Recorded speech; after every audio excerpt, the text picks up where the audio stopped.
급하게 준비를 해가지고 먹는데 빠르네.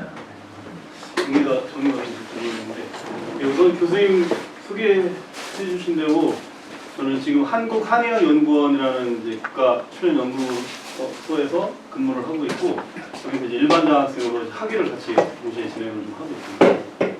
17년도에 입학을 해서 꽤 생각보다 오래 이제 하긴 한데 계속 좀 고전을 겪다가 교수님 말씀드린 이제 많은 분들이 도와주셔가지고 올해 ICLR 하고 그 다음에 JSTSP라는 저널에 각각 서로 약간 연관은 되지만 좀 다른 주제로 이제 액티브 러닝 주제로 논문을 퍼블리시하게 됐습니다.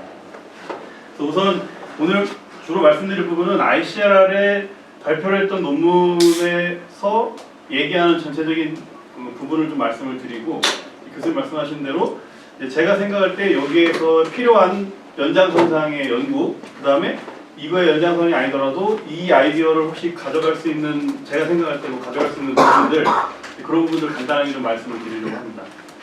우선 제목은 Calling Easily Flip-Flop Samples for Deep Active Learning이라고 해서 이제 Deep Active Learning은 이제 말 그대로 액티브 러닝인데 딥 네트워크를 쓰는 이제 액티브 러닝을 말하는 거고 여기서 이제 Easily Flip-Flop라는 샘플의 레이블이 쉽게 바뀔 수 있는 그런 샘플을 쿼리를 하자.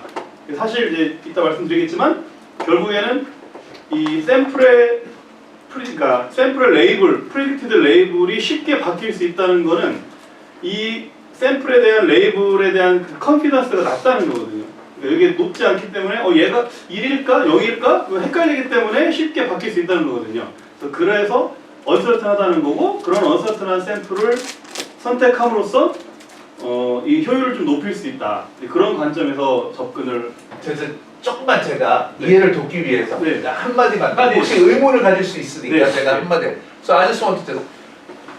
So active learning is very important because you have lots of samples and you don't want to use all the samples to make the prediction.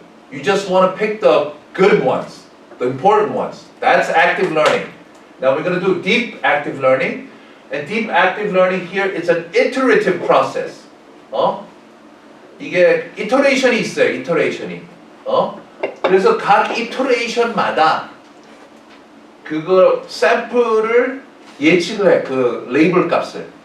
근데 그 레이블 값을 매번 이렇게 iteration 하면서 계속 바뀌어. 플립플롭 되는 거야. 그러한 샘플들을 좀 찾자는 얘기죠, 그렇죠? 이게 관점은 그렇습니다. 네, iteration이 있다는 거를 좀 말씀을 드렸습니다. 네.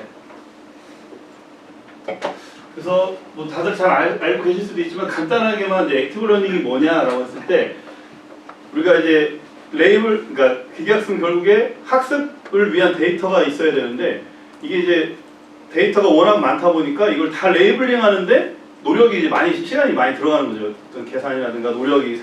그러니까 여기에 이거를 좀 더 효율적으로 그냥 아무 데이터나 다 갖다 레이블을 막 붙이지 말고 좀 더 효율적으로 정보가 더 있는 더 중요한 데이터들 위주로 레이블링을 하자. 그래서 어떤 샘플에 레이블을 하는 것이 효과적인가, 효율적인가, 어떤 데이터를 선택해서 레이블링을 할 것인가. 이제 그것이 액티브 러닝의 이제 목표가 되는 것입니다. 그래서 액티브 러닝은 이제 기존의 레이블 데이터가 어느 정도 있을 때 이거를 가지고 모델을 학습을 시키고 그리고 이제 학습된 모델이 이제 레이블이 없는 데이터를 예측을 하게 됩니다. 이 예측한 데이터들, 이 언레이블 데이터들 중에서 우리가 이제 인포머티브한, 그러니까 정보를 가장 많이 담거나 중요한 임포턴트한 데이터를 골라서 그것들만 레이블을 물어봅니다. 이거를 이제 쿼리라고 하고요. 그래서 그렇게 하면 이제 레이블 데이터가 늘어나고 이 과정을 이제 반복을 해가면서 더 의미 있는 데이터를 선별을 함으로써 전체 데이터를 레이블링하는 그런 코스트를 이제 좀 줄이는 그런 목표를 가지고 있습니다. 그래서 이제 이 액티브 러닝을 하기 위해서 어떤 샘플을 선택할 것인가, 이제 그거를 결국에 이제 스트래티지 전략이라고 하는데 그 전략은 굉장히 다양한 방법이 있습니다. 그래서 요즘에도 굉장히 다양한 방법이 있고 여기서 이제 그것들을 자세히 다 다루진 않고 있지만 시간상 그 중에서 가장 단순하고 효과적인 것 중에 하나가 이제 uncertainty based strategy라고 해서 이 샘플이 얼마나 지금 현재의 트레인드된 모델이 바라볼 때 이 샘플의 레이블 프리딕션이 uncertain하냐, certain하냐 그거를 봐서 가장 uncertain한 거, 가장 잘 모르겠다. 이 프리딕터가 날아볼 때 내가 볼 때 이 샘플은 이거 진짜 뭔지 모르겠는데? 라고 하는 거를 뽑는 굉장히 직관적이고 그리고 굉장히 단순합니다. 방법도. 그리고 실질적으로 컴퓨테이션도 굉장히 효율적이고 그래서 굉장히 고전적이면서도 아직도 연구가 많이 진행되고 있는 분야이고 그래서 말씀드린 대로 가장 프리딕션의 디피컬티를 갖고 있는 디피컬트한 그런 샘플을 뽑는 것이다. 그 다음에 근데 이제 이 uncertainty based strategy의 가장 핵심은 뭐냐면 이 uncertainty를 어떻게 측정할 것이냐, 어떻게 quantify 할 것이냐 이제 그게 가장 핵심이 되는데 이 uncertainty를 measure하는 것도 굉장히 다양한 방법들이 있습니다. 네, 근데 가장 우리가 쉽게 접할 수 있는 것이 이제 엔트로피를 계산하는 건데 엔트로피는 여러 가지로 뭐 멀티 클래스로 가게 되면 좀 드로우백이 좀 많이 생깁니다. 그래서 일찌감치 요거는 그러니까 효과적인 전략이 아니다라는 게 밝혀져 있고요. 그래서 최근까지도 이제 사람들한테 좀 이 uncertainty based에서 사람들한테 좀 커먼하게 받아들여지는 의견은 이제 이겁니다. 그러니까 뭐냐면 디시전 바운더리가 이렇게 있을 때 그 디시전 바운더리에 인접해 있는 가까이 있는 샘플들이 결국에는 uncertain하다.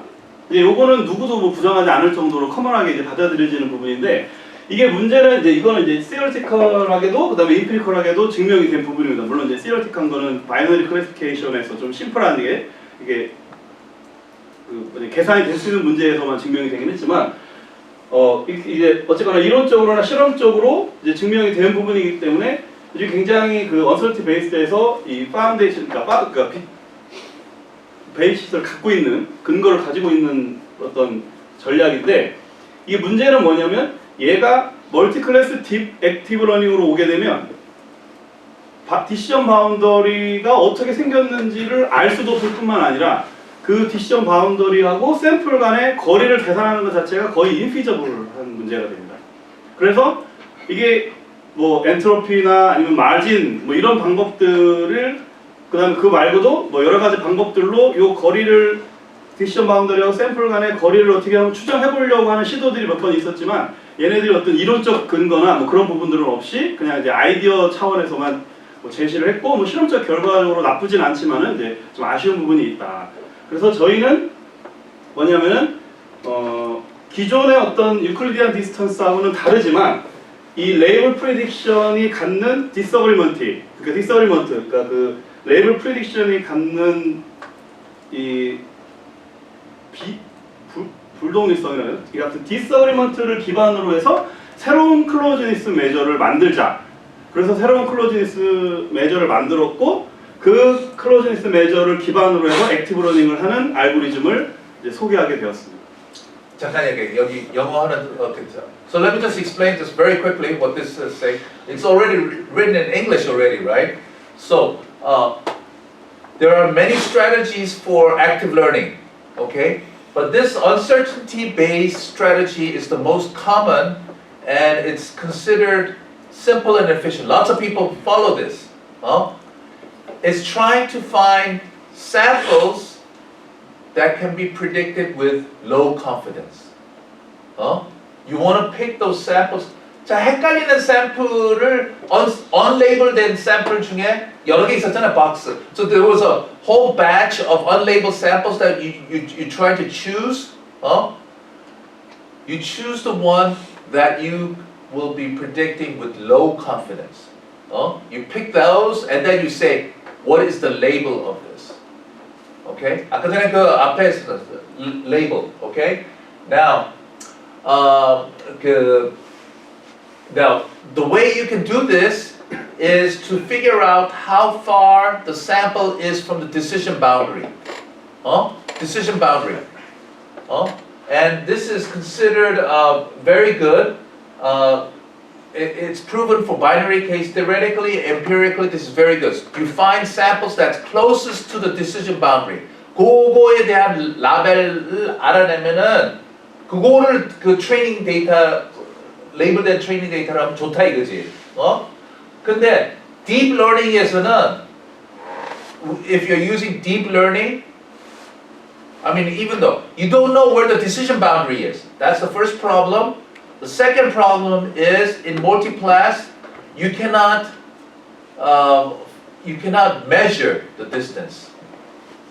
You cannot measure the distance. So he has found a way to measure the distance from the decision boundary. Okay? So, look, I want to just motivate this. In order to diffusion, it takes a long time, lots of data. Maybe he can use small amount of data to get good results. LLM, lots and lots of data. How can you use few data? How can you train small amount of data to get the same result? 미안합니다. 아닙니다. 조금 더 웃기 위해서. 예, 감사합니다. 예, 그래서 저희가 이제 제안하는 그 새로운 메저인 이름은 리스트 디서버리 매트릭이라고 하고요. 이거는 이제 디서버리 매트릭이라는 기존에 정의가 되어 있는 그 매트릭이 있고 이제 거기에 그걸 기반으로 해서 저희가 이제 새롭게 정의를 했기 때문에 이제 그 이름을 따서 리스트 디서버리 매트릭이라고 이름을 이제 정의를 했습니다. 여기서 좀 얘를 이해를 좀 해야 될 필요가 있어서 약간 시간이 좀 걸리더라도 노테이션부터 좀 간단하게 좀 말씀을 드리면 요 x하고 y는 이제 인스턴스 각각 인스턴스하고 레이블 스페이스고 그다음에 요 h는 요 하이퍼스페이스의 묶음, 그러니까 하이퍼스페이스고 그다음에 요 d는 x하고 y에 있는 조인트 디스트리뷰션 그다음에 dx는 요 x에 대해서만 있는 마지널 디스트리뷰션입니다. 그다음에 이제 g와 x0라고 어떤 그 디시전 바운더리하고 그러니까 트레인드 모델이겠죠. 디시전 바운더리하고 x0라는 하나의 샘플이 기분이 되어 있을 때 요 기분된 g와 샘플 x0 간의 클로즈니스를 어떻게 정의를 해서 우리가 이용을 할 것이냐 이제 거기에 대한 내용입니다. 자, 먼저 이제 디서버리 매트릭을 이제 먼저 알고 가야 되는데 이제 디서버리 매트릭은 하이퍼스페이스에서 그러니까 인스턴스 스페이스에서 있는 유클리디안 디스턴스 개념이 아니고요. 하이퍼스페이스 상에서 있는 두 개의 하이퍼스페이스 상의 디스어리먼트에 대한 매트릭이라고 보시면 됩니다.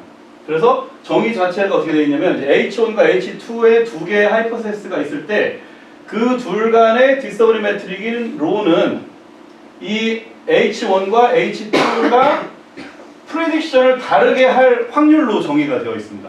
그러니까 쉽게 얘기해서 만약에 H1과 H2가 완전히 동일하게 같다 그러면은 하나도 다르게 프레딕션 하는 게 없겠죠. 그러면 이제 로가 제로가 되는 거고 뭐 이론적으로는 얘가 완전히 180도 뒤집혀져 있어서 전부 다 프레딕트를 반대로 한다. 그러니까 뭐 그러니까 바이너리 클래시피케이션 하면 전부 다 다르게 한다. 그러면 이제 1이 되는 거예요. 그래서 0과 이론적으로 0과 1 사이의 범위를 갖는 그 메저가 되는 것이고 요게 이제 얼만큼 디서버리 되냐에 따라서 디서버리 되는 부분만큼의 면적, 결국 이제 그 확률, 그것으로 이제 디서버리 매트릭이라는 게 정의가 되어 있습니다.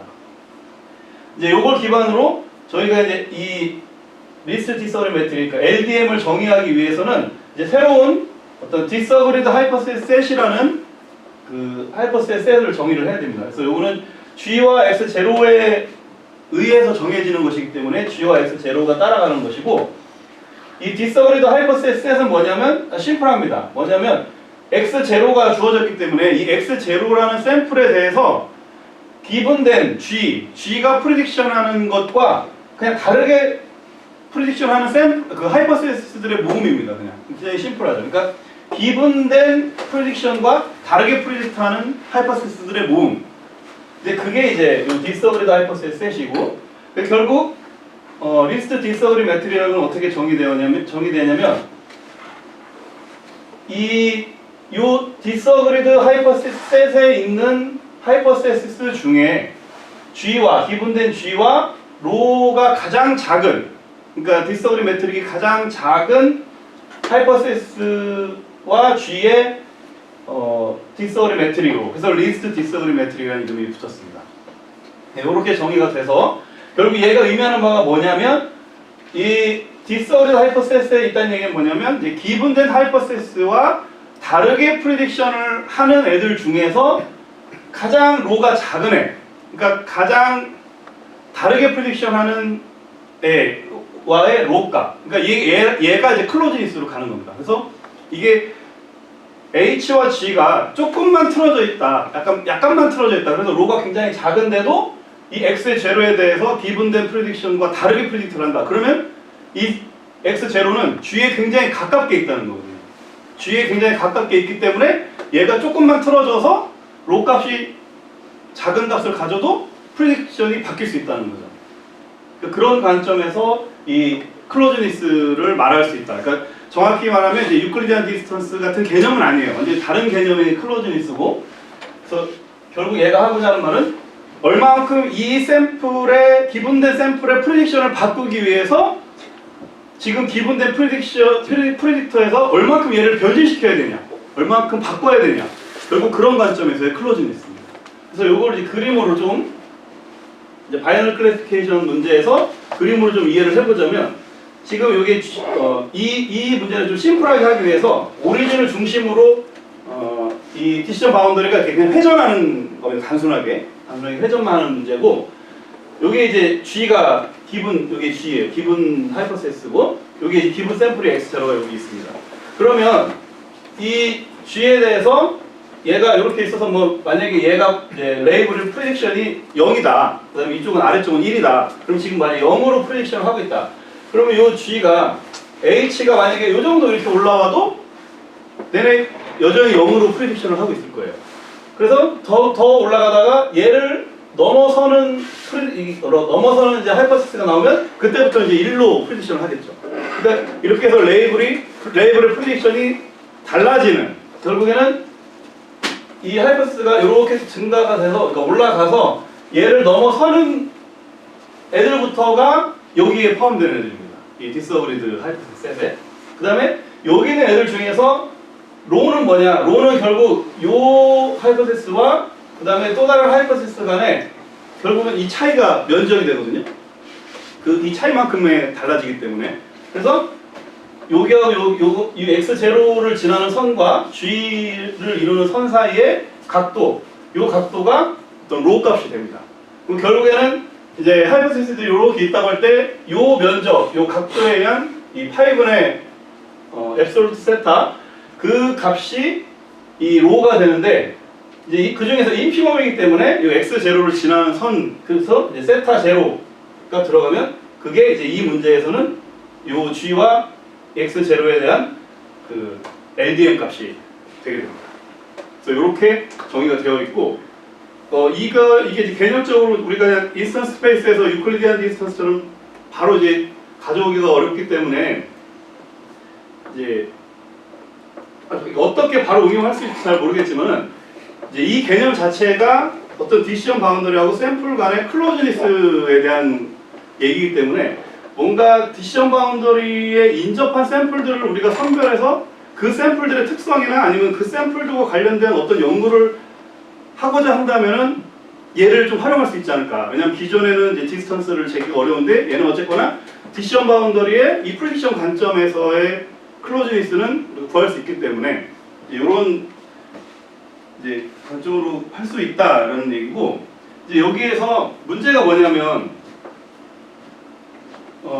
이 디스오리드 하이퍼세스 자체가 이제 딥러닝으로 가면은 이 셋을 우리가 뭐 정의해서 다 가져갈 수도 없고요, 풀셋 자체를. 그 다음에 로 자체도 여기 인스턴스 스페이스 상에서 확률로 정의되어 있기 때문에 그 일반적인 딥러닝에서는 저걸 정확히 계산을 할 수가 없습니다. 그래서 당연히 저희가 이제 사용할 수 있게 프랙티컬 버전이 필요했고, 제가 조금만 그 앞에 네. 뭐 조금만 더 추가적인. 네. So active learning. This is uncertainty based. So we are trying to find samples that are uncertain, and we cannot do this in the Euclidean sense. We cannot find this in the Euclidean sense. So we are doing it in a probabilistic way, stochastic way of how a hypothesis. We're looking at, so assuming that x0. It's one particular point at x0, we have a disagreement. x0 is a disagreement. G is, let's say, a hypothesis. Okay? G is a hypothesis in our hypothesis space, and x0 is a point. And I want to find a hypothesis that is very, very close to G, but it differs at x0. Which is the closest one? 그렇죠? 확률로 좀 정의를 한 거야. 그러니까 you have to think about this. Okay? This may be difficult for you for the first time, but this is how we're going to measure the distance, not Euclidean distance. As I said, we want to find one that's really close to the decision boundary, but we cannot do this in Euclidean sense. So we're doing it in a probabilistic sense. Okay, and this is least disagree metric. It's a metric that we define, and it's coming from disagree metric, which has already been defined before. Okay, and it's finding the distance, the closest hypothesis to G, and it's disagreeing at x0. 맞나요? 네, 맞습니다. And that's one example. Here the hypothesis is a line. It's a line that's going around the circle. That's all the hypotheses that we're considering. Okay? And this is G, and the hypothesis works like this. Everything that's above is positive. Everything below is negative. Okay? So this x0 is above, so it's positive. Okay? I want to find from the disagree metric, I want to find, so all this here, all of it is giving you the same prediction. Then once you pass this, when you have a line that's going like this, then it's x0 is below. So you get a disagree. You get a disagree. Okay? And which is the closest one? And that's this line right here, h theta of the whole thing. Okay? 네, 맞습니다. 그래서 부연 설명 죄송합니다. 네, 네, 아니. So this is the algorithm. How do you, yeah. 네. 네, 그래서 이게 이제 그러면 이제 LDM을 우리가 뭐 정확한 이그젝트한 값을 구할 수는 없고 이걸 이제 근사를 해야 되는데 이제 어떻게 하냐 뭐 복잡하게 보이겠지만은 굉장히 심플합니다. 그냥 Very simple algorithm. 파라미터를 이제 가우시안 샘플링 그러니까 G의 파라미터를 중심으로 해서 파라미터를 샘플링을 하고요. 이 파라미터를 샘플링을 해서 그 샘플링 된 하이퍼세스가 G와 프리딕션이 다르면 그냥 그 로 값 그러니까 프리딕션이 다르고 그 다음에 그 X의 지금 현재 LDM보다 이게 더 작은 로 값이 나왔다. 그럼 그냥 그 로 값을 덮어 씌웁니다. 굉장히 심플하죠. 그래서 요거를 뭐 여러 가지로 컨디션을 잡아서 몇 번 할 거냐, 그러니까 몇 번 저걸 돌아갈 거냐, 뭐 그거는 이제 테크니컬한 부분이고 결국 키는 이겁니다. 그러니까 파라미터를 샘플링해서 다르면 프리딕션이 다르면 더 작은 로 값을 그거의 그 샘플의 LDM으로 취한다. 그게 핵심인 거고. 이 방식으로 각 샘플의 LDM을 계산을 해서 이제 엠니스트에서 테스트를 좀 해봤습니다. 엠니스트에서 클래스를 10개 다 쓰자. 조금만 제가 하나 네. 추가적인 설명. 네. 지금 it's a deep neural network. deep neural network 있어요. So that's the hypothesis space. Do you understand? hypothesis space 이거 있잖아. 함수잖아. hypothesis space인데 그 hypothesis space의 모든 것을 체계적으로 we cannot look at each one systematically. 거기서 그렇기 때문에 어떻게 하냐면은 거기에 있는 hypothesis를 하나 sample하는 거야. We're going to sample from that hypothesis space. We cannot look at each one systematically, so we're going to sample. How do we sample? By sample the weight of the deep neural network. B will be the G. Okay? B will be the G that was. We're going to put a little bit of noise on the W, on the weight of the, so that will be a little bit different from, so that's another H. We're sampling it from. Okay? And then we don't have a particular omega. So what we do is we figure out samplers. We sample from this random noise on W weight. 그거 갖고 H를 구할 수 있지. We can get the H, right? And then we see if it's going to give different prediction. That's one of the condition. Second, let's say we had a row. 이전에 row가 하나 있어. Let's say we had a row. If that row, 맞죠? 더 작아지면, okay. So let's say we had an L. We had an L. And let's say our row is smaller. Then we make the row as L. 그리고 이제 더 작아지는 거지. sample 하는 거, sample. 무슨 말인지 알겠어, 다? So we had a hypothesis that's a neural network. Neural network 하나 만들면 one neural network is a hypothesis space. All the different possible W's that you can put. And we're sampling one of them. This one. 흔들어 주는 거야, 그냥. G에서. 오케이, 미안합니다. 네, 맞습니다. 그래서 여기서 한 가지 더 말씀드리자면은 이제 G를 중심으로 파라미터 샘플링을 하는 이유는 결국에는 LDM이 G에서 가까운 애를 선별하기 위해서 하는 그거니까 G를 중심으로 조금씩 노이즈를 키워가면서 조사를 해야 이제 가까운 애들부터 효율적으로 뽑기 때문에 그렇습니다. 그냥 전체적인 하이퍼시스를 뒤지는 것보다, 그러니까 이렇게 탐색하는 것보다, 그래서 이제 좀 더 효율적으로 가자 그런 측면에서 G를 중심으로 이제 가우시안 샘플링을 하는 거고요.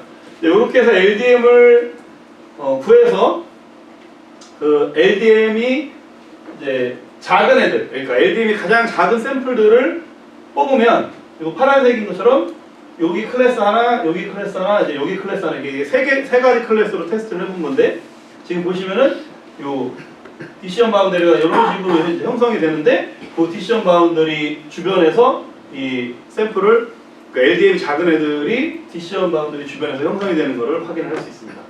물론 뭐 3클래스 정도에서는 엔트로피도 상당히 비슷하게 그 디시전 바운더리 주변에서 이제 뽑고 있습니다. 물론 이게 3클래스도 심플하기 때문에 이렇게 가고 이게 좀 더 복잡한 멀티클래스 가면 이제 엔트로피보다 좀 더 효과적으로 디시전 바운더리 인접한 샘플들을 선택을 하게 됩니다. 또 여기 뭐 랜덤으로 보시면 지금 막 랜덤으로 뽑는 것과 비교가 되는 모습이고요. 이렇게 해서 이 LDM이라는 그 새로운 클로즈니스 메저를 저희가 정의를 해서 이거를 가지고 디시전 바운더리에 인접한, 그러니까 가까운 애들을 우리가 뽑아낼 수 있기 때문에 이거를 액티브 러닝에 활용할 수 있겠다. 이렇게 가게 됐습니다. 타겟 샘플을 이제 다 돌아가면서 하나요? 그러면 unlabeled and 네, 맞습니다. 네, 맞습니다. 근데 unlabeled, 그러니까 보통은 unlabeled 셋이 이만큼 있으면요, 얘도 워낙 많기 때문에 그 중에서 이제 풀을 뽑아가지고 하거든요. 매 이터레이션마다. 그래서 그거를 이제 풀 베이스 액티브 러닝이라는 그 시나리오로 많이 진행이 됩니다. 그래서 그럼 덩어리로? 네네. 그래서 이막 전체가 unlabeled 다 있으면 그 중에서 일부 풀을 한번 뽑아서 이걸 가지고 조사하고 그 다음 이터레이션은 또 랜덤하게 또 풀을 뽑아서 하고 뭐 이렇게 합니다. 좀 더 효율적으로 하기 위해서. Okay. 근데 So, 그건 상관이 없습니다. 전체를 다 하든. Okay. So this X, theoretically, you have to do it for each of the unlabeled samples to figure out which one. But as he said, they are pool based. At one epoch, one iteration, you pool some of the samples, you subsample, and then next iteration you take another subsample rather than going through the whole thing. 네, 그거는 요 알고리즘에서 취하는 전략이 아니고 그냥 액티브 러닝의 그 테스트, 전체 테스트 전체 스킨, 전체 예, 예, 테스트 전체 스킨. 전체적으로. 예. Yeah, that's how you do it in active learning. 그래서 이제 결국에 이제 LDM을 기반으로 해서 액티브 러닝을 할 때 가장 단순하게 생각하면 이런 거죠. 그럼 LDM이 가장 작은 샘플을 선택하면 디시전 바운더리에 가장 가까운 애를 선택하는 거니까 뭐 가장 언서튼한 거고 가장 인포머티브한 게 되겠죠. 그래서 실질적으로 그게 효과적이다 이렇게 말하고자 하는 건데, 이게 요즘에 이제 결국 효율성이 중요한 문제가 오기 때문에 이거를 매 이터레이션마다, 그러니까 매 이터레이션마다 샘플을 하나씩만 취할 수는 없습니다. 그러면은 하루 종일 걸리겠죠. 이게 하루 종일 한참 걸리겠죠. 그래서 이제 배치 단위로 실렉션을 합니다. 그래가지고 뭐 전체 풀이 뭐 수천 개, 수만 개 있으면 그 중에서 뭐 몇십 개, 몇백 개 단위로 배치 단위로 이제 실렉션을 하게 됩니다. 근데 요거는 이제 저희 LDM 베이스 액티브 러닝만의 문제가 아니고 언서튼티 베이스가 갖는 일반적인 문제예요. 공통적인 문제고 고질적인 문제인데 뭐냐면, 언서튼하다는 건 결국에 이제 디시전 바운더리에 인접한 거든 어떤 형태로든 언서튼티를 계산을 해서 언서튼 애들만 뽑는 건데, 이게 언서튼 애들만 뽑다 보니까 중복되는 애들이 뽑혀요. 그러니까 무슨 얘기냐면 이렇게 인접한 애들이 뽑힌다는 겁니다. 결국에는 왜냐면 어떤 샘플이 이렇게 있을 때 좀 비슷하게 있는 샘플은 얘가 언서튼하면 얘도 사실상 언서튼할 거 아니에요. 인접해 있으니까. 근데 요 둘은 정말 언서튼티만 보면은 둘 다 굉장히 언서튼티가 높아가지고 이 두 개를 다 뽑아야 되지만, 액티브 러닝 관점에서는 요거 하나 뽑으면은 얘한테서 충분히 정보를 뽑을 수 있는데 거기에 인접한 애를 또 뽑아봤자 정보가 상당히 중첩이 돼서 이게 두 개의 효과를 다 못 보는 거예요. 그러니까 이 정보에 중첩이 생기니까 이게 더 오히려 비효율적이 되는 겁니다. 그래서 이걸 실험적으로 저희가 확인을 했습니다. 그래서 뭐냐, 이게 간단하게 말씀드리면 요 케이스, 이거 밑에 글자가 좀 잘 안 보이지만 이게 배치인데요. 요게 이제 엠리스트에서 이제 20개 단위로 배치를 뽑는 거예요. 20개 단위로 배치를 뽑는 건데, 요 케이스 배치라는 게 이제 첫 번째 배치를 뽑았을 때, 뭐 두 번째 배치, 10번째 배치, 20번째 배치를 뽑았을 때 그런 관점이고요. 요거는 지금 레이블 데이터가 100개일 때, 좀 초반입니다. 초반. 그 다음에 요거는 이제 레이블 데이터 300개로 좀 더 늘어났을 때, 이제 보면은 레이블 데이터가 이제 좀 적을 때, 초반에는 이게 앞쪽 배치를 뽑는 게, 그러니까 LDM이 작은 애들을 뽑는 게 그 성능이 가장 잘 올라가요. 지금 보시면 이게 이제 성능의 개인이거든요. 몇 번째 배치를 뽑느냐에 따라서 성능 개인이 어떻게 나오냐가 이 그래프가 의미하는 건데, 지금 그래프에서 말하는 것처럼 앞쪽 배치를 뽑아야 성능 개인이 가장 많이 옵니다. 그걸 왜 그러냐 봤더니 실질적으로 LDM이 가장 작은 애들만 쭉 뽑았는데 전체적으로 고른 영역에서 이제 작은 애들만 잘 뽑고 있어요. 그러니까 정보의 중첩이 사실상 별로 없는 상태예요. 이제 초반에는. 근데 이게 좀 뭐 중반 정도로 넘어가니까 이 레이블 데이터가 좀 더 늘어나고 얘네들이 좀 더 이렇게 많이 갈라지고 이렇게 컨피던스가 높아지고 하니까 어떤 일이 생기냐면, 이게 비슷한 정보를 갖고 있는 애들이 모여서 뽑힌다는 거예요. 그죠? 그냥 언서튼티만, 그러니까 LDM 관점에서만 딱 뽑아버리니까. 그러니까 이렇게 되니까 정보의 중첩이 생기면서 이게 20개를 뽑아도 20개를 뽑는 효과를 제대로 발휘를 못하는 겁니다. 그래서 실제로 성능의 개인을 봐도 앞쪽 배치가 오히려 성능이 개인이 떨어져요. 그래서 한 중간쯤 뭐 한 8번째에서 10번째 정도 배치가 오히려 가장 좋은 성능을 내는 이런 문제가 이제 생기게 됩니다. 그러니까 결국 얘가 말해주는 바가 이렇게 뭔가 정보의 중첩성 때문에 오히려 성능이 떨어지는 문제가 생긴다.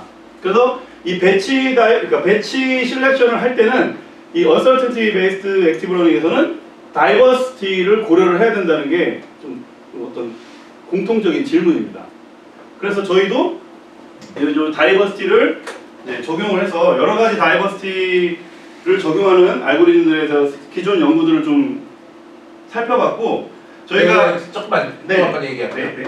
So another thing is, here in active learning, you're picking one sample after the other independently. But the samples that you pick collectively should give you good result. 하나씩 뽑잖아. 근데 한 놈을 최대한 그 LDM 이 작은 값으로 뽑았어. 그 다음 것도 그 이전의 거랑 독립적으로 또 하나 뽑았어. 근데 뽑은 애 둘 간에 사실상 같은 정보를 가질 수 있을 거 아니에요. 예?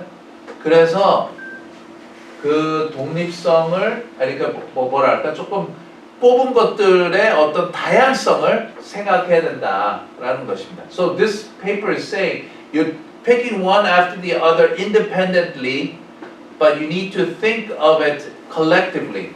Okay, so you need to think about what you picked ahead of time. 네, 맞습니다. 그래서 이제 여러 가지 방법들인데 저희 이제 LDM에 초점을 맞췄고 이제 다이버시티 부분은 이제 다른 데에서 사용했던 다이버시티를 저희 LDM과 잘 맞는 애를 선택을 해서 LDM을 같이 이제 녹여서 융합을 만들었습니다. 그래서 그거는 썼는데 여기 이제 K-means 플러스 시딩이라고 해서 저희가 클러스터링을 할 때 그 이니셜 포인트들을 잡잖아요. 그 클러스터링 할 때 이니셜 포인트를 잡는 데 있어서 요게 또 아무렇게나 랜덤하게 잡으면은 이상하게 이제 클러스터링이 되는 그런 문제가 생겨서 여러 가지 또 이니셜라이징 문제에 대한 뭐 해결책들이 있는데 그 중에 가장 대표적이고 잘 알려져 있는 방법이 이제 K-means 플러스 시딩이라는 알고리즘인데 얘를 하면은 이제 기존에 한번 뽑아놨으면 얘랑 가까운 애는 안 뽑히게 셀렉션을 하는 그런 그 프로바빌리티를 거의 제로를 줘서 이 인접한 애는 안 뽑히게 그런 식으로 해서 좀 다이버스하게 그 이니셜 초기 포인트를 뽑는 그런 알고리즘입니다. 그래서 요거를 저희도 이제 차용을 해서 이제 사용을 하는데 문제는 뭐냐면 그냥 다이버스하게만 뽑는 거는 의미가 없고요. 우리는 LDM을 가지고 디시전 바운더리에 인접한 애를 뽑는 게 주가 돼야 되기 때문에 결국엔 LDM이 작은 애면서도 그 다음에 정보 중첩은 최대한 되지 않고 다이버스하게 뽑는 거 그게 이제 핵심이 되기 때문에 그 기존의 이제 K-means 플러스 시딩 알고리즘에서 어떤 부분을 추가를 했냐면은 이제 가중치를 좀 집어넣습니다. 이 가중치를 LDM을 가지고 저희가 집어넣습니다. 그래서 여기 보시면은 이제 뭐 그냥 LQ는 이제 Q번째 그냥 몇 번째의 어떤 고정값 LDM 값이고요. 요 LX가 이제 각각 unlabeled 샘플들의 그 LDM 값입니다. 그래서 요걸 가지고 LDM이 이제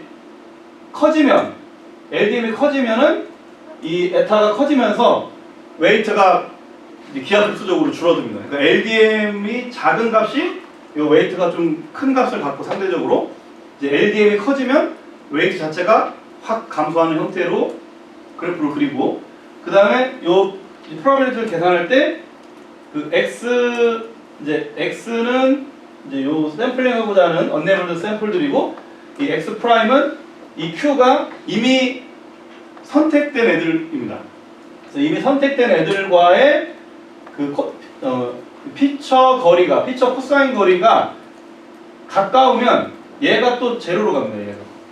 그래서 가까운 애들은 제로로 보내고 LDM이 너무 큰 애들도 제로로 보내는 형태로 해서 LDM이 작으면서 어느 정도 거리가 있는 애들 그런 애들이 이 확률이 좀 높게 잡히게끔 프로바빌리티를 잡고 이제 샘플링을 해서 다이버스를 추구를 합니다.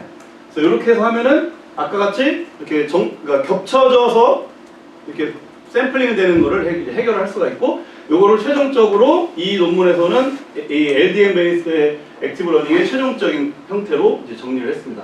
그래서 요걸 이름을 LDM 시딩, LDMS라고 명명을 했고 뭐 간단합니다. 이 알고리즘 이제 나머지는 다 액티브 러닝의 루틴한 부분이고 여기에서 나오는 것처럼 첫 번째로 가장 LDM이 작은 샘플을 취하고 이제 얘가 Q 속으로 들어갔으니까 얘와 거리는 어느 정도 되면서 그 다음에 LDM도 어느 정도 작은 애들 그것이 높은 확률을 뽑히게끔 샘플링을 해서 두 번째 X를 뽑아서 집어넣고 요 과정을 이제 우리가 원하는 개수만큼 셀렉션 할 때까지 하고 그거를 레이블을 붙이는 이제 요게 이제 요 LDMS의 알고리즘입니다.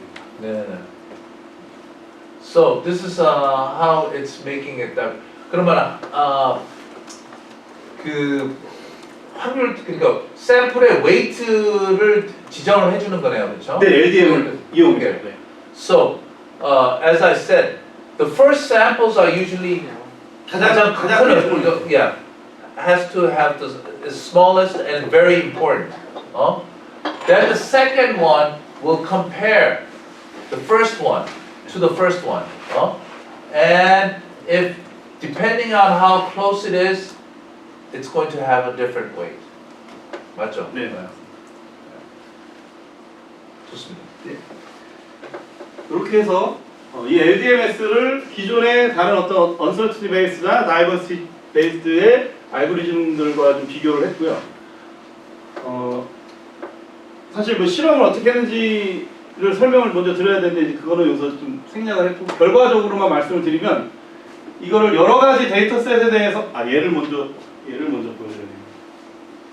자, 이렇게 LDMS가 이제 저희 것이고, 이제 엔트로피 베이스드, 마진 베이스드, 코어셋, 프롭 커브라는 알고리즘, 뭐 디발, 앙상블, 배지, 바이트 이렇게 비교를 좀 했고, 이제 오픈ML부터 이제 그 벤치마크 데이터셋을 가지고 이제 비교를 좀 했습니다. 그래서 요 값은 뭐냐면 이제 여기 보시면 이제 랜덤 실렉션이 없거든요. 이제 랜덤 실렉션이 그 베이시스가 어떤 기본이 돼서 그 랜덤 실렉션을 했을 때 나오는 그 성능, 그거보다 그 랜덤 실렉션의 성능과의 차이입니다, 이게. 몇 개를 뽑는 거죠, 지금 여기 슬라이드에서는? 몇 개까지 몇 개? 뽑았어? 샘플 몇 개? 개수요. 그거는 데이터셋별로 다르죠. 아, 데이터셋별로? 네네. 한 몇 퍼센트 정도 되나? 대충, 평균적으로. 평균적으로요. 이게 이제 큰 데이터셋으로 갈수록 조금 비중이 높아지고요. 거의 한 50%, 40%, 50%까지 가고요. 좀 작은 애들 같은 경우는 뭐 한 10% 뭐 이렇게 가죠. 아, 근데 그거는 어떻게 다른 논문들이랑 좀 비교하기 위해서? 네, 맞습니다.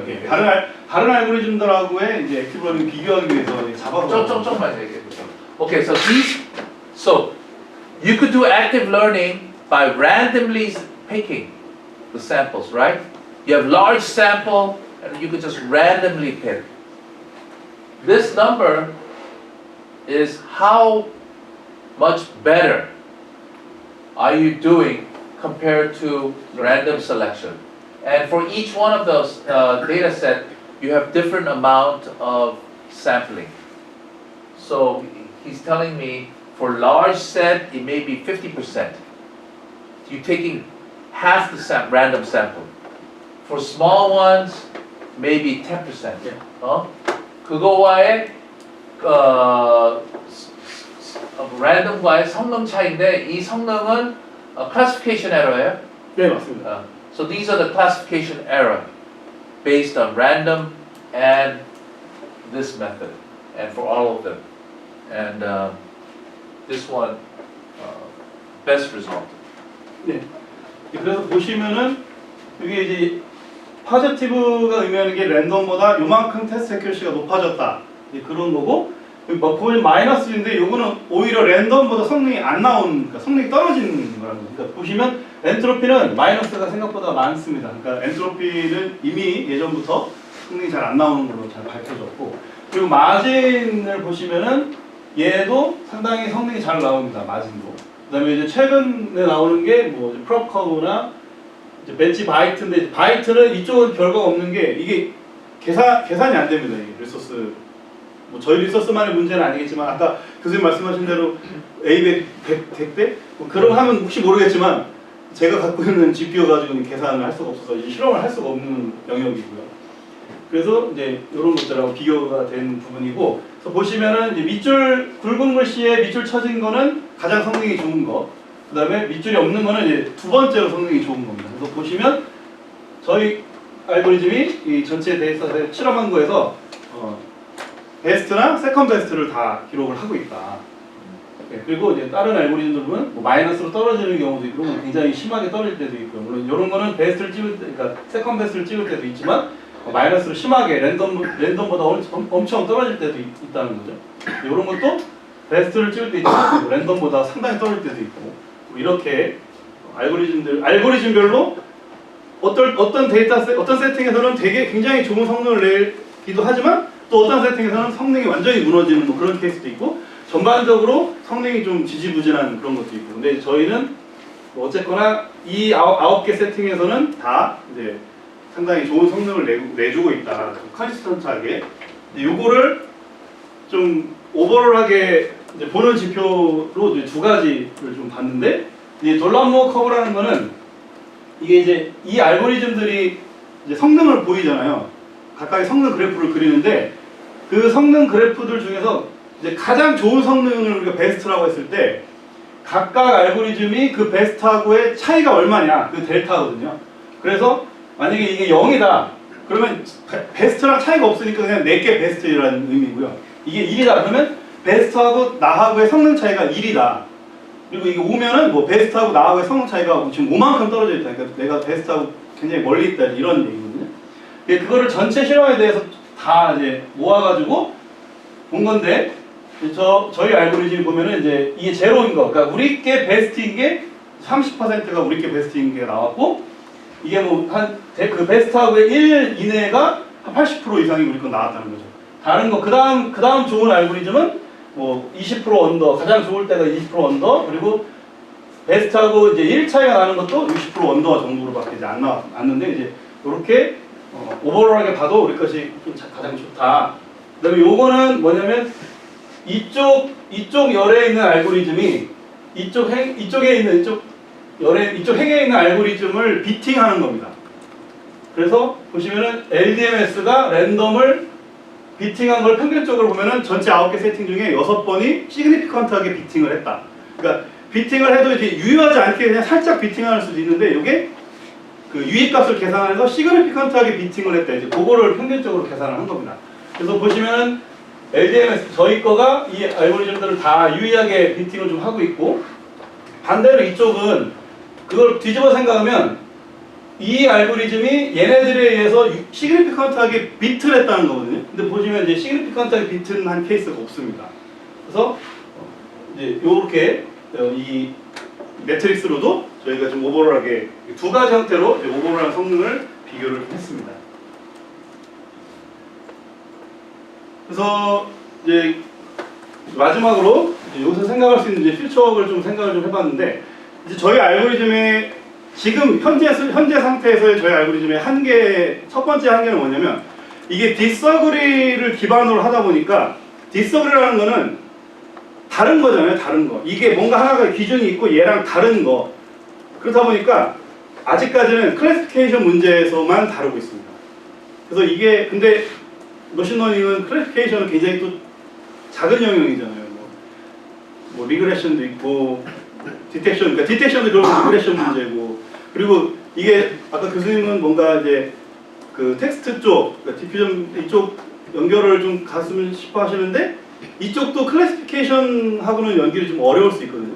근데 지금 상태는 어쨌거나 디서그리를 기반으로 이루어져 있다 보니까 약간 클래시피케이션에 좀 한계적인 부분이 있어서 여기는 쓰진 않았지만 이거를 어떤 리그레션이나 그런 쪽으로 확장을 할 수 있는 방법이 있으면은 좋은데 이게 제가 좀 고민을 좀 나름대로 좀 오래 해봤는데 이게 좀 쉽지가 않더라고요.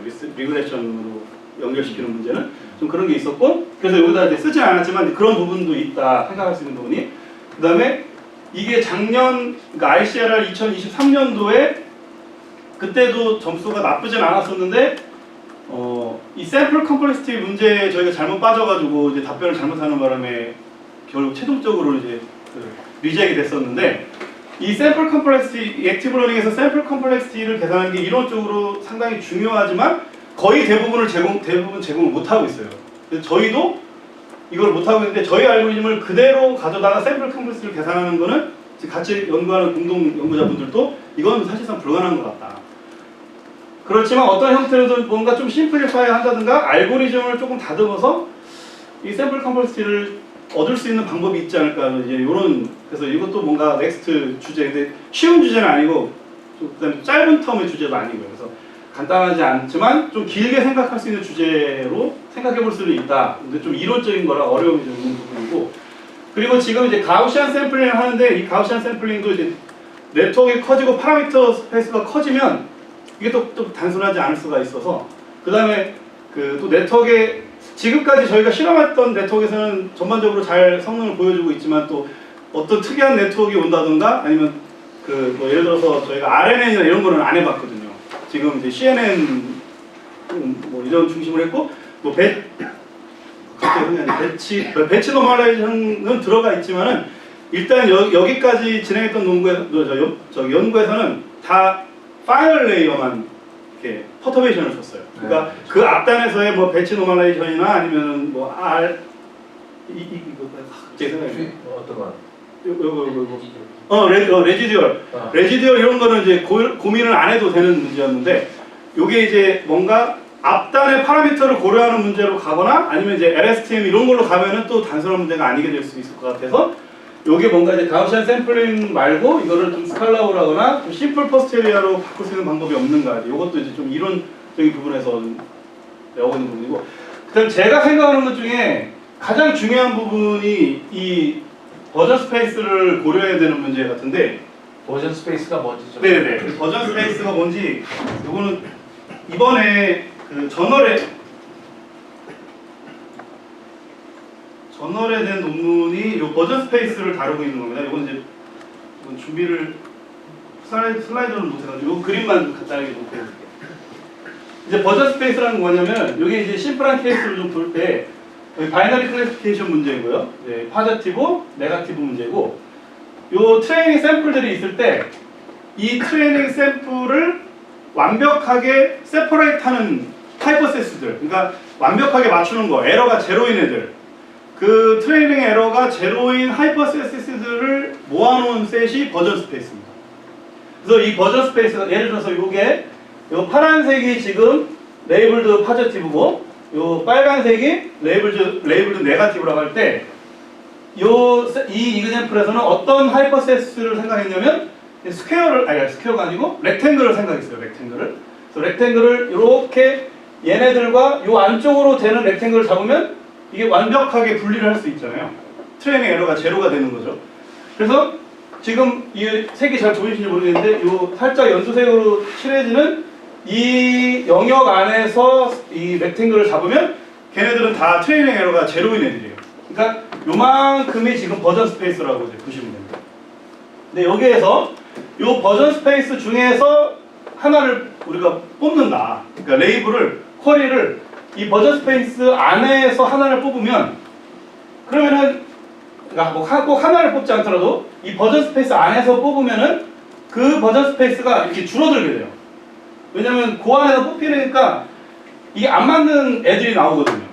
기존 버전 스페이스에서는 안 맞는 애들이 나와서 그 안 맞는 애들을 다 제거하면 이 스페이스 자체가 줄어듭니다. 근데 이거를 또 그 다음 버전 스페이스 내에서 또 뽑고 하다 보면 나중에 궁극적으로는 이 어떤 트루 하이퍼시스를 찾을 수가 있다. 이게 이제 버전 스페이스 리덕션이고 디스어그리먼트 베이스에 얘도 또 고전적이고 또 이론적으로도 얘는 레이블 컴플렉시티까지 다 계산되어 있는 그 이제 스트래티지입니다. 그래서 이 버전 스페이스 리덕션으로 접근하는 것도 상당히 유용한데 왜냐하면 얘를 가면 뭐가 좋냐면 이제 레이블 컴플렉시티가 나와 있기 때문에 얘는 그럼 우리가 버전 스페이스를 고려해서 버전 스페이스 안에서 샘플링을 한다면 최소한 레이블 컴플렉시티가 얘보다 더 높아지진 않는 거죠. 그러니까 어퍼 바운드가 딱 정해지는 문제 되는 거죠. 우리가 계산을 못 하더라도 그것도 개런티를 할 수 있는 문제가 되는 거여서 그래서 버전 스페이스가 중요한 문제가 되는 거고 그 레이블 컴플렉시티뿐만이 아니더라도 만약에 이렇게 버전 스페이스가 잡혀지는 문제인데 이 버전 스페이스 밖에서 이런 애를 샘플링을 하게 되면 어떤 문제가 생기냐면 아무런 득이 되지 않습니다. 그 다음에 뭐 전혀 이 스페이스를 줄일 수 있는 샘플이 아니기 때문에 완전히 그냥 무용지물한 샘플인 거고 그냥 이터레이션만 버린 거예요. 그래서 예를 들어서 뭐 요렇게 기본 하이퍼세스가 잡혔다. 그러면 이렇게 하이퍼세스가 기본이 잡혔으면 여기에서 이런 애들은 가깝잖아요. 가까우니까 이런 애를 뽑을 수 있는 거예요. 그러니까 우리 LDM을 가도 또는 언서치 베이스로 갔을 때도 그게 디시전 바운드리가 어떻게 만들어졌냐에 따라서 거기에 굉장히 가까운 거 언서치한 걸 뽑았는데 그게 이 버전 스페이스 관점에서는 완전히 무용지물한 샘플이 될 수 있는 거예요. 그러면 이게 효율성이 떨어지고 레이블 컴플렉시티가 올라가야 되는 거예요. 그래서 이 논문은 이 버전 스페이스 안에서 샘플링하는 좀 이펙티브한 방법을 고안을 해서 이제 논문을 해서 이게 어셉이 사실상 이제 어셉이 됐고요. 요거를 아까 LGMS에서는 이거를 이제 반영을 하지 못했습니다. 왜냐면 그냥 가우시안 샘플링을 하는데 가장 심플하게는 가우시안 샘플링을 한 하이퍼세스가 버전 스페이스에 안 들어가 있으면 걔를 그냥 안 쓰면 되는데 이게 딥 네트워크는 사실 이렇게 세퍼러블 문제가 아니잖아요. 그러니까 이게 얼만큼 수준에서 리젝할 거냐 말 거냐 이걸 판단하기가 어려워요.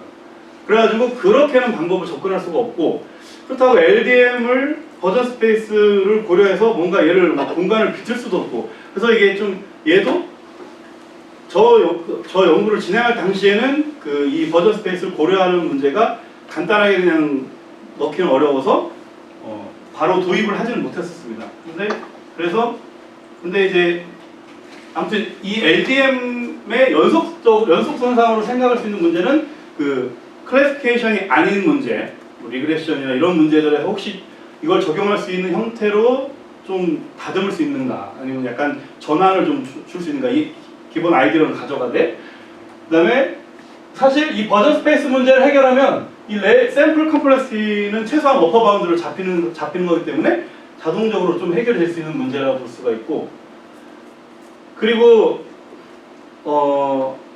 이게 사실 제가 이제 그 NLP 쪽을 잘 몰라가지고 그렇게 하는데, 뭔가 이제 NLP 쪽에서는 바로 다이렉트로 이거를 활용을 할 수가 없다면, 뭔가 이제 NLP 쪽에 이걸 좀 모디파이를 해서 사용하면 NLP 쪽은 또 약간 좀 규모가 크더라고요. 그래서 그냥 단순하게 어플리케이션 하나 늘어나는 수준 이상이더라고요. 그래서 NLP 쪽을 또 잘 아시는 분이시면 뭔가 NLP 쪽에 이 아이디어를 가져가서 NLP의 맞춤형으로 이렇게 좀 뭐 다듬을 수도 있을 것 같고, 그렇게 좀 다양한 길이 좀 있지 않을까. 그래서 저는 이제 제가 해오던 연구고, 그 다음에 제가 또 그 뭐 여러 가지 살펴봤을 때 제가 뭐 주도적으로 이렇게 가기가 가장 용이한 부분은 아마 이 버전 스페이스이지 않을까라고 생각은 이제 하고 있는 부분은 교수님하고 제가 또 따로 상의를 가우시안이 버전 스페이스 바깥으로 나가는지 안 나가는지를 그러니까 확인을 하는 걸? 아니요, 그거는 이제 너무 단순하고 어떤 그 리젝션이나 이런 개념으로 접근하기 어렵고요. 이제 이런 게 있습니다.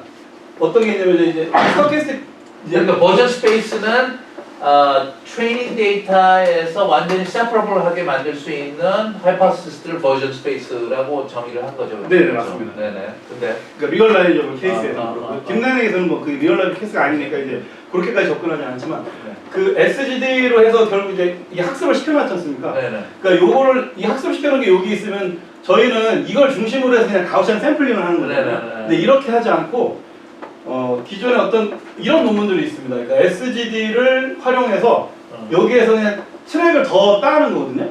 그렇게 해서 이제 그러니까 학습이 추가로만 학습을 하지 않고 뭔가 학습된 결국에 이제 뭔가 버전 스페이스 안에 있는 하이퍼세스들을 트래킹해가는 그런 알고리즘들이 있거든요. 근데 저희는 여기서만 끝나면 안 되고 뭐가 돼야 되냐면 롤을 계산해야 되잖아요. 그러니까 이거를 롤을 컨트롤할 수 있게끔 트래킹을 해야 되거든요. 그래서 그거를 좀 연구를 생각한 부분이 하나 있어요. 그거 괜찮은데요? 네. 그래서 지금은 단순하게 귀분된 하이퍼세스를 중심으로 해서 그냥 가우시안 샘플링해서 인접한 애를 찾는 데에 그치지만, 이게 버전 스페이스에서는 완전히 엉망이 될 수 있기 때문에 결국 버전 스페이스 내에서 트래킹을 해서 버전 스페이스 내에서만 하이퍼세스를 샘플링을 하되, 우리는 롤을 컨트롤해서 인피멈한 애를 찾아내야 되기 때문에 이 롤을 컨트롤할 수 있는 트래킹을 좀 생각해보면 요 LDM 베이스드 액티브 러닝이 이제 완벽하게 적어도 클래시피케이션 문제에서는 완벽하게 딱 세팅이 되지 않을까. 그리고 얘가 해결이 되면 버전 스페이스 내에서 트래킹이 되기 때문에 샘플 컴플렉스도 자동적으로 그 어퍼 바운드가 딱 잡히게 되는 문제가 됩니다. 그래서 요 세 가지를 사실상 한 번에 해결할 수 있는 문제로 답을 좀 찾을 수 있지 않을까라고 생각을 하고 있고, 그렇게 생각을 좀 하고 있습니다. 그래서 여기에 사실 문제도 굉장히 명확하거든요. 버전 스페이스에 들어오지 않는 샘플이 LDM은 작지만 버전 스페이스에 들어오지 않은 샘플을 뽑는 건 굉장히 이네피션트하고 완전 쓸모없는 유즈리스한 일이기 때문에 문제도 명확하고 그 다음에 그걸 해결하는 부분에서도 뭔가 이론적인 부분과 이런 것들이 좀 들어와야 되고 그 다음에 기존의 SGD를 트래킹하는 거를 우리가 활용을 하더라도 롤을 컨트롤하기 위해서 어떤 노블한 아이디어가 들어가야 되고 해서 이 주제 자체를 크게 볼 수 있을지 모르겠지만 어떤 문제의 명확성이나 그 다음에 여기 하면서 이론적으로 정리를 하면 이게 아마 이 주제가 립스나 ICLR이나 ICML에 좀 잘 맞지 않을까라고 좀 생각을 했습니다. 근데 성능이 조금 더 지금 성능도 약간 뭐 한 1% 성능 개선도 당연히 보여야겠죠. 그게 안 되면은 예, 안 되겠죠. 그러니까 적은 샘플 갖고 더 뭐 비슷한 성능은 없는데. 예, 예. 그게 이제 기존 데이터셋 가지고 해보면 이제 딥네트워크에서 사실 그렇게 성능이 크게 안 날 수도 있는데 이런 세팅을 만들어서 이제 그 극명하게 보여줄 수는 있습니다. 아까 말씀드린 버전 스페이스를 고려하지 않았을 때 우리가 케이스를 만들면 완전히 엉망이 될 수 있거든요. 그러니까 그런 케이스를 좀 만들어서 이제 케이스를 좀 극명하게 효과적인 부분을 좀 보여줄 수 있으면 보여주고 실질적으로 그러니까 실제로 저런 그 딥네트워크나 저런 벤치마크 데이터셋에서도 성능 개선이 어느 정도 될 거라고 생각을 하는 게 저희 교수님께도 잠깐 말씀드렸지만 이 논문이 이게 버전 스페이스를 그러니까 얘가 핵심은 뭐냐면 이거거든요. 이게 기본이 되어 있으면 이게 검정색이 기본 하이퍼세스인데 이게 기본이 있을 때 마찬가지로 이 하이퍼세스에 퍼터베이션을 주는 거예요. 그냥 노이즈를 줘서 얘를 흔들어 저게 이제 G가 되는 거죠. 네네, 이게 G가 되는 거고 이걸 막 흔들어서 만든 애들이 H들이 되는 거예요. 근데 요 H들 중에서 아까 전에 뭐 디서블이랑 이런 거 해가지고 로값 계산해서 LDM을 구했다면 얘는 그냥 심플하게 막 흔든 다음에 요 샘플들이 G 대비 얼마큼 많이 변했냐 그냥 그거 보는 거예요, 단순하게. 그러니까 요런 애들은 안 변하겠죠. 퍼터베이션을 얼마큼만 줘서 흔드니까 얘네들은 안 바뀌어요. 근데 요 인접한 애들은 바뀌어요. 근데 그 바뀌는 것도 얼마큼 많이 바뀌었냐, 좀 덜 바뀌었냐, 아예 안 바뀌었냐 이렇게 정도가 나오니까 그 정도를 가지고 그거를 우리가 뭐 DHP라는 명명을 붙였는데 이 과정에서 이 버전 스페이스 안에 있냐 밖에 있냐 요거를 또 리젝션 관점에서 가중치를 적용을 했습니다. 또 간단하게만 보면은 이제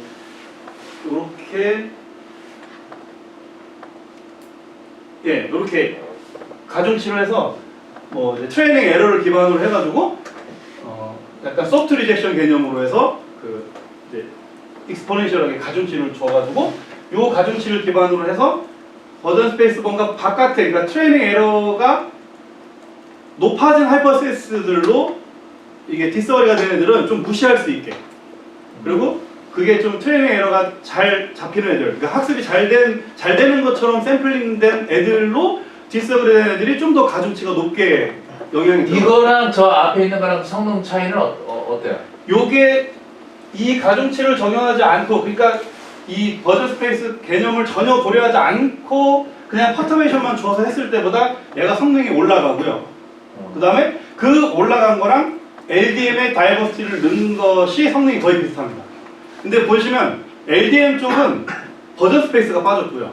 다이버시티가 들어갔고 이쪽은 버전 스페이스가 들어갔는데 다이버시티가 안 들어갔어요. 근데 여기는 다이버시티를 넣기가 어려운 게 물론 여기서 뭐 조정은 가능할 수 있겠지만 개념적으로 이게 요만큼만 흔들어요. 이만큼 흔들면 안 되잖아요. 이만큼 흔들면 얘네들도 다 바뀌잖아요. 그러니까 그만큼만 흔들어요. 이게 어떤 유효한 값을 이제 이제 찾아서 그렇다 보니까 이런 애들은 아예 밸류가 안 나와요.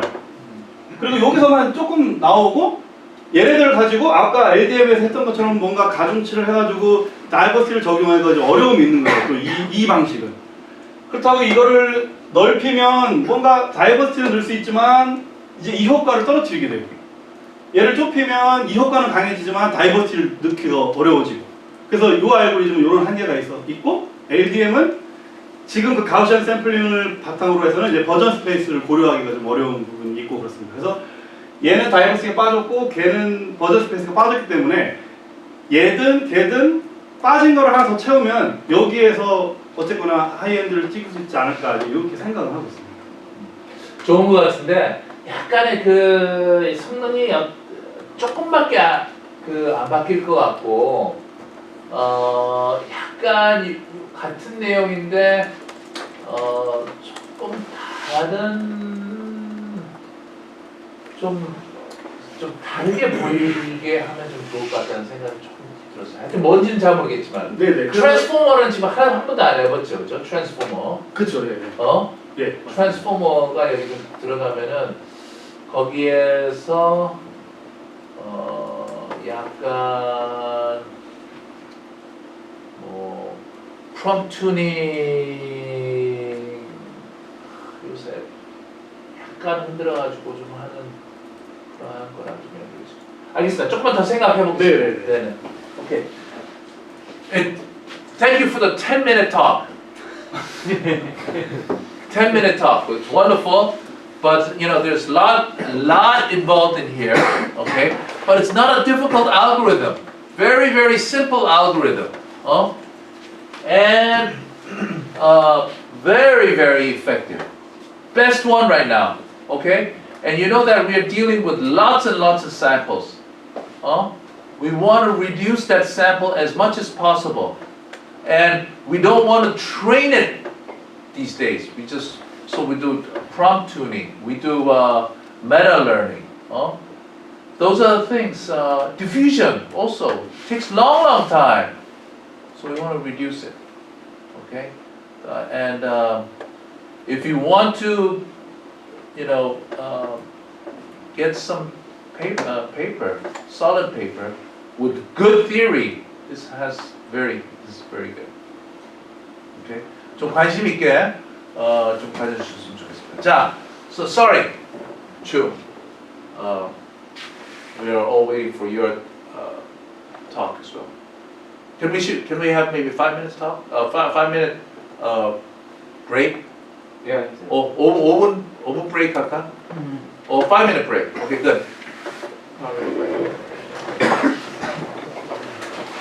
너무 길게 말씀.